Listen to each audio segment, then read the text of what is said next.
We would like to recognize all of the officials that are here today, elected officials, officials from the community leaders that are not on the program. But representing us today, Senator Jackson, Representative Todd Rutherford, Columbia City Councilman Ed McDowell, County Councilman, Greg Pierce, former City of Columbia Mayor Bob Coble, Robin Waits, Director of Historic Columbia Foundation, Reverend Dr. Caesar Richburg, Pastor of Bethel AME Church, and we will have a song by Pat Blakely. And all community and elected officials, community leaders that were not recognized on the program, please make yourself known. Anyone here? Okay. Well, thank you, and we would like to go ahead and get started with the program, beginning with Representative Senator Jackson. Excuse me. Thank you. Well, good afternoon. As you can tell, I'm not Senator Jackson. We don't even look alike. That's right. But I'm here on his behalf. Thank you all so much, and thank you to the wonderful executive director for being here. Senator Jackson has always been a big fan of the Renaissance Project, a big fan of tourism, but most importantly, a big fan of what this project will mean for this region and for the state of South Carolina. So I am very proud to be here on his behalf, let you all know that he's a full supporter. And as the senator for this area, he will continue to do what he needs to do to see this project continue to go forward. Thank you and God bless. Well, I just texted the senator, and I told him, I said, you look younger and you're better looking than you normally do. He said, well, that's Antoine. I said, okay, I announced it. Before I introduce Mayor Benjamin to speak, Mayor Benjamin, I'm going to introduce you in just a minute, a little 5-second warning there just to make sure. Let me say, as a member of the board, I'm delighted to be here, and I can't recognize everybody, but I would recognize Bishop James. Of course, Bishop, a long-term friend and someone we've worked close with. Mary Skinner-Jones has often commented on him, and Robin Waits and the tremendous job that she and everyone else does on the historic preservation. The Green Book is a very important historical designation that this facility has always had. We look forward to the economic impact of this restored building, tourism. We know that in South Carolina, tourism is about a $20 billion a year enterprise, and $2.4 billion of that is from African American tourism. This Performing Arts Center and the Ernest Finney Civil Rights Center are going to be tremendous components of that. Let me now introduce the Mayor of Columbia. Steve Benjamin is doing an outstanding job, much better than the prior administrations, I can say with authority, but we work closely together. Probably, I know a week doesn't go by that we don't talk, and this is a project that's close to his heart, and I'm delighted to be a member of the board and with a mayor who feels that strongly. Mayor Benjamin. I want to thank Mayor Coble, and I want to apologize for everyone who's on camera listening to me yell right now, but I want to make sure that folks in the back can hear everything we say. The significance of this day can't be overstated. To have the ability and the foresight to step up and connect our beautiful and historic and painful past with the future, and to do it on this vaunted site of African Methodism in the heart of the historic district of the city of Columbia. It's a big day in our city. I want to thank each and every one of you. Please, it's worth applauding this wonderful leadership. Our South Carolina African American Heritage Commission has done fantastic work for several years celebrating the story of the African seed in the American sun, and celebrating the great successes that we have had together and the role that African Americans have made in making this country the greatest democratic nation in the history of the world. This tip of the hat to the Green Book that many of you know, that everyone here now knows, if you didn't know before you came here, was that guide that we all could rely on. Years and years ago, Bishop, when you didn't know where you could hang your hat if you just wanted to travel across the country to meet your family, to bury your mother, to connect your children with where they came from. It was a place that told you where you could be safe, where you can get a square meal, where you could rest your head and not have to worry about guns or terror or fire in a still very dangerous South. And to be able to use that as a foundation for the next generation of African American tourism, the numbers that Mayor Coble stated are very real. The opportunities of cultural tourism, particularly focused on African American tourism, are significant, and I believe exceed many of our wildest imaginations as to what it could mean for the future of Columbia, South Carolina, and America. This is what happens when people work together. This is what happens when you have visionary leadership. That very same visionary leadership will lead us all together to taking John Langford's work into the next generation with the Renaissance Foundation, each and every one of you here. Thank you to the Commission for this leadership. Thank you for each and every one of you for your work in making this happen. The future is bright because of your leadership. I think it's my pleasure to introduce the Executive Director of the Historic Columbia Foundation, my friend and our leader, Robin Waits. I always seem to have to follow the mayor, which is just an impossible task. Thank you for that introduction. I'm Robin Waits. I'm the Executive Director with Historic Columbia, and also delighted to be here today to celebrate the Green Book, certainly of South Carolina, and all of the extraordinary work that the South Carolina African American Heritage Commission has done to get us to this point. But also, as always, delighted to have a chance to be at Bethel, to feel the spirit of this site, and to really recognize this historically as a hub for African Americans in this community.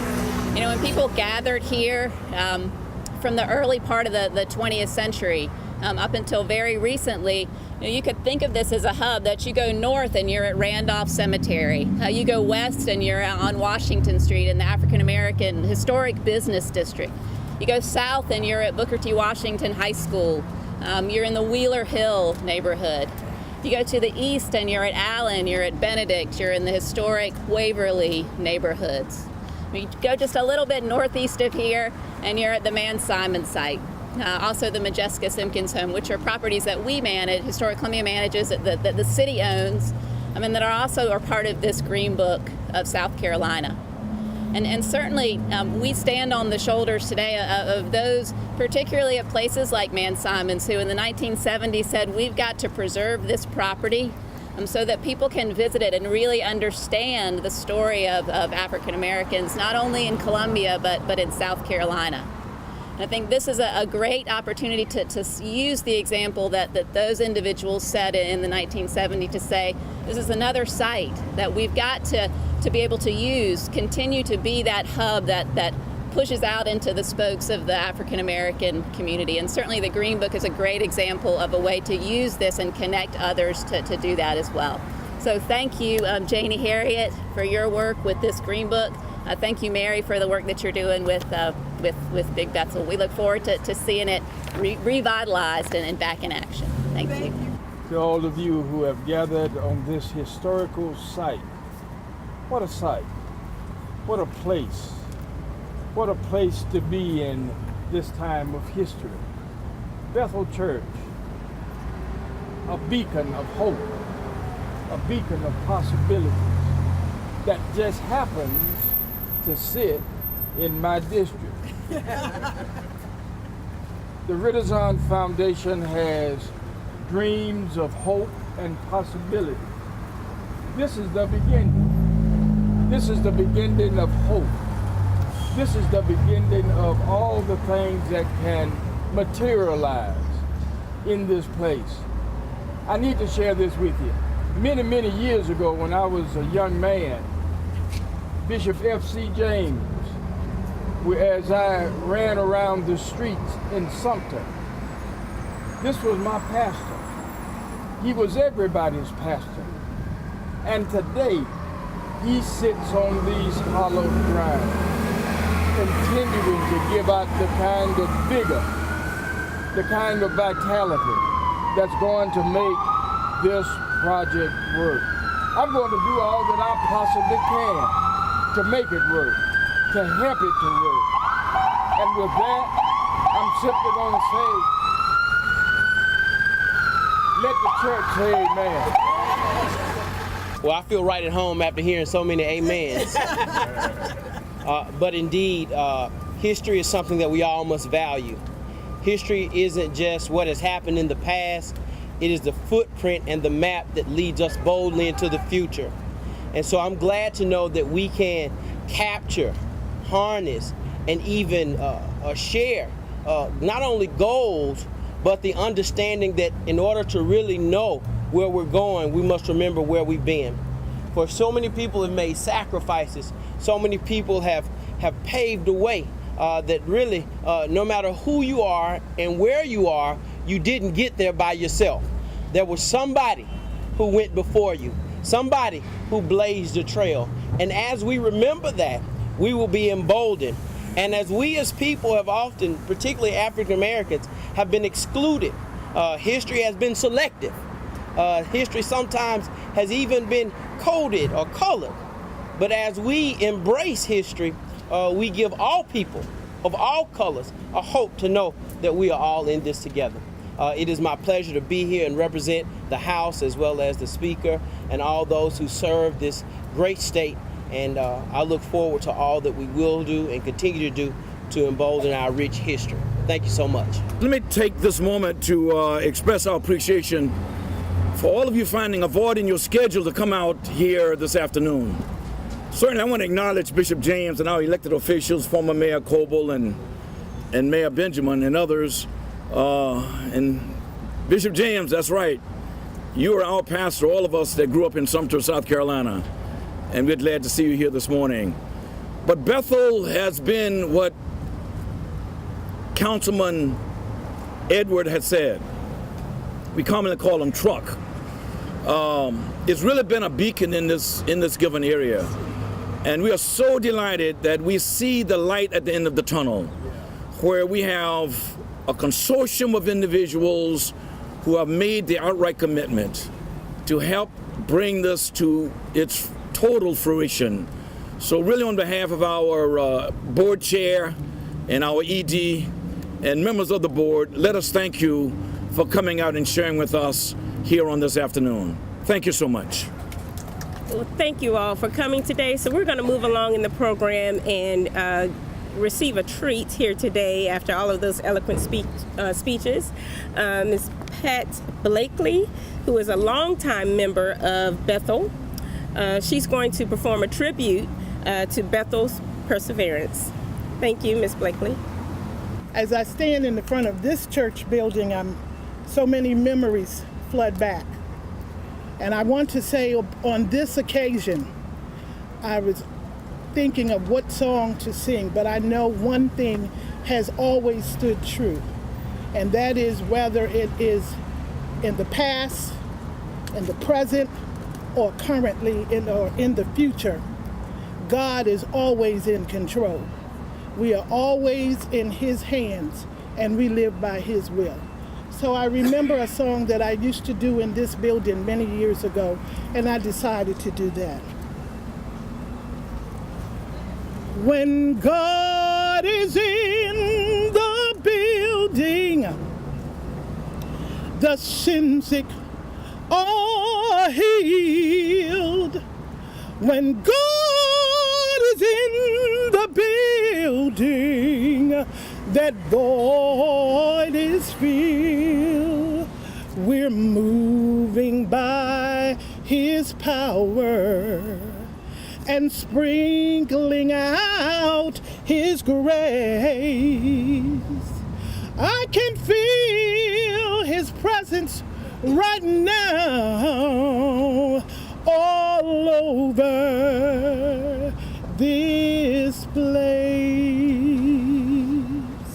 So we praise Him in this building. in for his grace and his love. We thank him for the anointing he sent from above.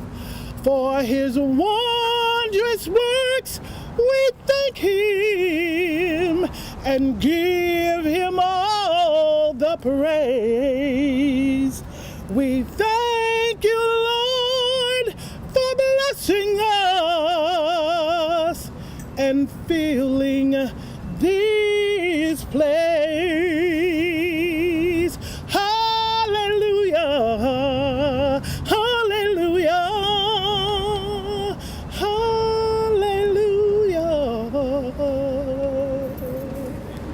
Oh, thank you all, and that was wonderful. That was beautiful. Thank you. Before we move on in the program, I would just like to recognize a few community leaders here. Miss Yvette Rowland from Senator Lindsey Graham's office is here with us. Wave, please. Oh, there she is. Hi, thank you for being here. We appreciate that. And now we would like to move on to the unveiling portion of our program. Miss Janine Harriet, with the Executive Director for the South Carolina African American Heritage Foundation. Could you please? Thank you. Good afternoon, everyone. I'm Janie Harriet, and I am the Vice Chairman of the South Carolina African American Heritage Foundation and the Executive Director of I'm the Vice Chairman of the South Carolina African American Heritage Commission and Executive Director of the South Carolina African American Heritage Foundation. We're so happy to see all of you here today for the first official site to be unveiled on the Green Book of South Carolina. The South Carolina African American Heritage Commission was created by the South Carolina General Assembly in 1993 for the preservation of African American history and culture. We've worked these number of years to do just that across the state of South Carolina. I'd like to pay homage to our former chair, Leon Love, who is a citizen of Columbia, for his vision about the Green Book of South Carolina. Of course, he didn't call it the Green Book, we came up with that, but it was his vision that we could take our compilation of African American historic sites and create a tourist guide for people in South Carolina, for people across the country. So with that, I'd like to also thank the members of the South Carolina General Assembly for their foresight in funding this project. To Mayor Steve Benjamin and former Mayor Coble, we'd like to thank you for the number of years that you have supported the efforts of the South Carolina African American Heritage Commission. To the members of the General Assembly, again, I thank you, and I ask you for continued support because this is just the beginning. We have a web base that Dawn is going to talk about, but we need to do more. With that, I'm going to introduce Dawn Dawson House, who is a member of the South Carolina African American Heritage Commission and Director of Corporate Communications at the South Carolina Department of Park, Recreation, and Tourism, and the lead advisor for this project. Thank you. Thank you, everybody. Thank you for having me here. Can you hear me in the back? Can you not hear me in the back? Okay, well, then I'll try to talk up louder then. I'm Dawn Dawson House. I'm Director of Corporate Communications for the Department of Parks, Recreation, and Tourism. And I'm the project leader of the Green Book of South Carolina. I appreciate the opportunity to come talk to you guys about the Green Book because Historic Bethel is a primary site in the Green Book, as well as about 42 other sites in Columbia, South Carolina, including Man Simons and Majestica Simpkins, and the Francis Burns Elementary School on Bull Street, and the Blossom Street School on Blossom Street. There's a whole bunch of things in South Carolina, particularly in Columbia, that are hidden in plain sight that we try to lift the visibility for in the Green Book of South Carolina. I've spent 28 years in the tourism industry. I am Director of Corporate Communications for PRT. I understand the industry as it exists today. The tourism office in South Carolina began in 1967 when the #1 tourist attraction in South Carolina was south of the border on I-95. Today, we are a $20.2 billion industry, and our goal is to grow more. We know we can grow more when we promote South Carolina's authenticity. South Carolina's authenticity is its historic story, and its heritage, and its culture. What happens in South Carolina doesn't happen anywhere else. There's no other historic Bethel like this anywhere else in the country, so it is a tourist attraction, especially to culture vultures. When we decided to pull together the Green Book of South Carolina, we started with the African American Heritage Commission's Historic Places Guide, which outlines more than 400 places in South Carolina on the National Register or that have had installed historic markers. The African American Heritage Commission in the past 24 years has installed more than 200 historic markers. And this is what we're doing, pulling together a compilation of all of these markers and all of these heritage and cultural sites to bring together in one spot. Has anybody heard of the cigar factory in Charleston? We call it the birthplace of the national anthem for civil rights, We Shall Overcome. Because when the women's strike happened there, they sang the old gospel, I Will Overcome, and it was later penned as We Shall Overcome for the Civil Rights Movement. There's a historic marker there that talks about that story, and it's outlined in the Green Book of South Carolina. We put together a group of historians and tourism professionals. We did some research, and we discovered there were publications that were first published in the 1930s called the Negro Motorist Green Book that took people to safe places for African Americans to travel during the times of segregation. And although today's guide is distinctly different from that, it pays tribute to that early travel experience and hints at the progress that we've made over the decades. Today, the Green Book of South Carolina is available only online at www.greenbookofsc.com. And while it's a website-based guide, it functions like a mobile app. It showcases more than 300 heritage sites across the state, from the bench by the road at Sullivan's Island in Fort Moultrie to faith cabin libraries in Seneca and Saluda, lunch counters at Cress and McCrory's, and places like Historic Bethel. There are multiple ways to find attractions in this guide, and we hope you have an opportunity to look at it. The entire goal is to leverage the stories of places like Historic Bethel, raise awareness, appreciation, and respect, and grow tourism. If you want to see what it looks like, we're going to unveil it right now. This is what it looks like.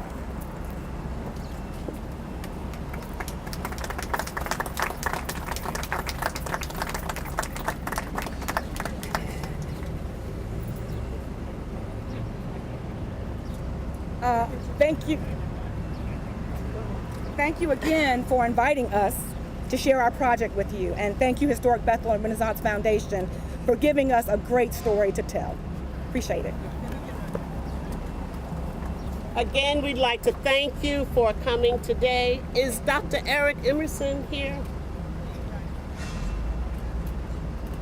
Or is there anyone from the South Carolina Department of Archives and History? Where's Brad? They're the ones who helped us pull it together. Brad Sauls.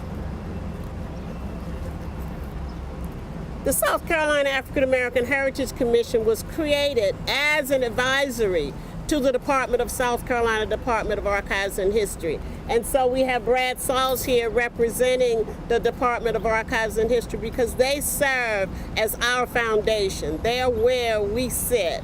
And we are happy for the support that we get from the Department of Archives and History. Brad, would you have any comments? Proud to see this project get going. This is a great resource for promoting African American heritage in South Carolina, and congratulate the Commission on the great work they've done on this so far, and I'm glad to see that it's rolling out. I appreciate all the support for it. I cannot let you go without my advertisement. The South Carolina African American Heritage Commission was created with no funding.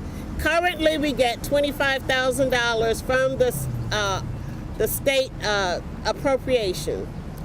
You know it took a lot more than that to do this work and the other work that we do, which is why we have the South Carolina African American Heritage Foundation. We'd like to request that you, if you think this is a worthwhile project, we have copies of our brochure. Membership is only $25 a year. You get a copy of African American historic sites in South Carolina. It includes all of the sites in the state that has has a historical marker listed on the National Register, and you get a discount to all of our workshops and conferences. Again, thank you. Mary, it's up to you. Thank you to Janine and Miss Dawn, or Janin. I'm sorry, Janin and Miss Dawn. I want to pronounce correctly, please.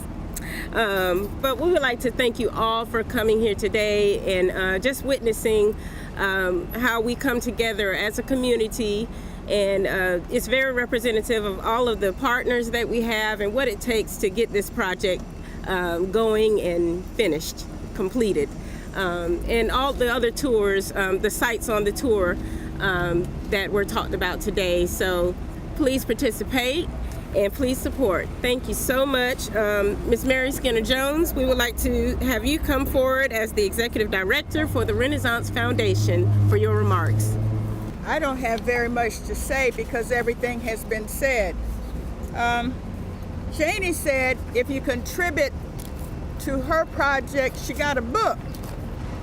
If you contribute to our project, we got a building. So we want to thank you.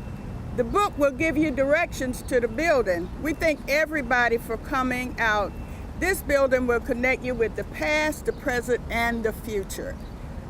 One of the things I like to say, so many people called after the article was in the newspaper. And I thank those people for having an interest. Just by you being here today, demonstrate your interest in this project. There's one person I would really like to mention, and that is our project director, Mickey Layton, in the back, who will be working very, very close with us on this project. And I don't want to keep you very long. Bishop James, when I asked him about coming, he said he had a poem. And we wanted to save the best for last. So Bishop James, will you come up and share that poem with us? And when he finished, we got some wonderful old-fashioned food from that era, back when people would stop on their way to tour, they would get a meal at Historic Bethel. So you can't beat it for $7. Chicken, rice, green beans, and what we used to call a drink. So we appreciate you coming. Also, I'm so sorry. Go ahead. I have a keepsake for you. When you take this, if you look at the front, it says the Renaissance Foundation is committed to preserving Historic Bethel, a South Carolina treasure. And on the back, it tells you what's going in the building. So I want you to be reminded at all times, this is what's going in the building. It will be a performing arts venue, a civil rights museum, and an artistic venue as well. So I thank you for coming, and each of you would get one of these to take with you. Thank you. To this great leadership here today, all of it, Mayor Benjamin, Mayor Coble, Robin Waits, to this Renaissance Foundation leadership, this wonderful lady that just presented me,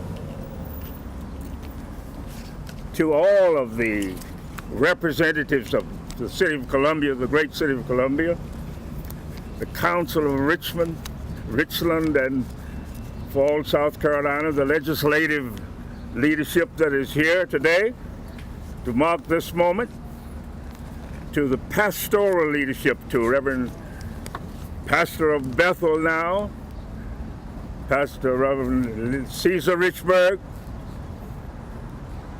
to those of you who really need these cameras turned on you, those who are seated here, those who have notched out a time in their busy schedules to be here to help accent the significance of what the foundation is presenting to us at this time, and indeed to all of South Carolina and our USA. I just want to thank you for inviting me, an old 95-year-old retired bishop, to come and share this significant moment as we look from behind forward here in the great city of Columbia, South Carolina. It's significant for me to speak on a program that requires a short message, I keep telling myself that. And this is what this will be for me, however long it is. It will be short, and I have a summary of all that I'm going to say, pretty much everything I'm going to say, to pass out to those of you who have come. I estimated we may have at least 100, so I got half of that written on green paper, and the rest of it written on white paper, something I can read black writing off of. But my message today is that I'm thankful to God for my experiences at this spot in my life. And I'll talk about a few things that happened regarding me here at Bethel AME Church at Sumter and Taylor. Some marvelous things are happening out on Woodrow and have been happening, but some things had happened here also, and I was a part of it. I came in here in 1941. I joined Bethel AME Church. I had my new Associate of Arts degree from Bettis Junior College, I was headed for Allen University, but first came here where my mother was, and I joined Bethel at that time. But I just also want to say, considering this female leadership that we are celebrating here today too, a significant poem that was written by a great lady called God's Minute. I think that was written for the beginning of what I'm going to say. And she wrote this. She said, I have only just a minute, only 60 seconds in it, forced upon me, can't refuse it, didn't seek it, didn't choose it, but it's up to me to use it. I must suffer if I lose it, give account if I abuse it. Just a tiny little minute, but eternity is in it. Christine Warren. I became a member, as I said, of Bethel on the fourth Sunday in May, 1941.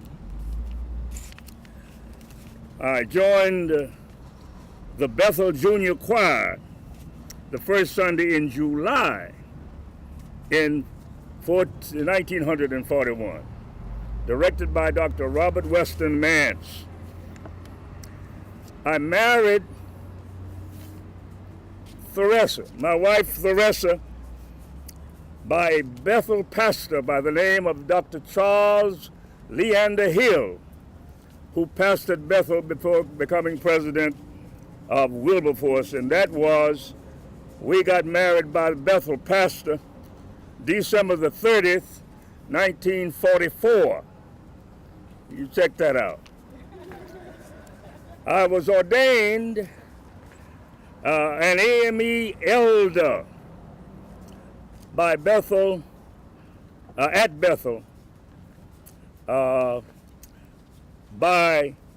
Bishop Frank Madison Reed I, and that was in 1947.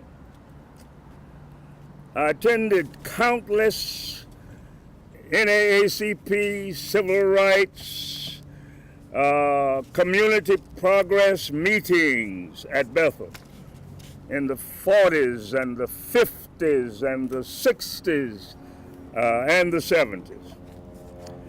I served also as presiding bishop of Bethel AME Church for 8 years, and those were the years 1984 to 1992. My junior high school principal was a man by the name of Ara L. Sullivan. He was the organist at Bethel during the early years that I came here as well. My third and fifth grade teachers, Miss Clifton and Miss Pompey, were members of this church called Bethel. My mother, Mrs. Rosalie James, was a member of the senior choir and assistant organist of Bethel. She also belonged to the Stewardess Board, number 2, of this wonderful church.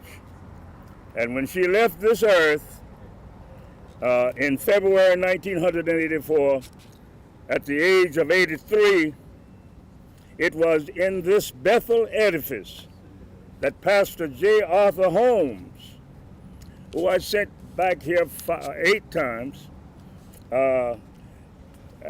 Arthur Holmes presided at my mother's eulogistic services, and Bishop Frank Madison Reed Jr., who was ordained an elder with me back in 1947 by his father. He gave remarks here in this place, and Dr. Roy Miller eulogized my mother. I said goodbye to her from this place. So for me, this place will always be one of the special places in the world that, for me, that I lived in. It's a place that will not only be sacred, but it's a place for me that shall forever be precious, which reminds me of one of her favorite songs, Precious Memories. Unseen angels fly sent from somewhere to my soul, and the home scenes of my childhood, precious memories still unfold. Thank you. God bless you. Let's go forward with the foundation and make it what it ought to be. Pass these out to those who are here who want one, but those are some of my experiences at Bethel at the corner of Sumter and Taylor. Thank you.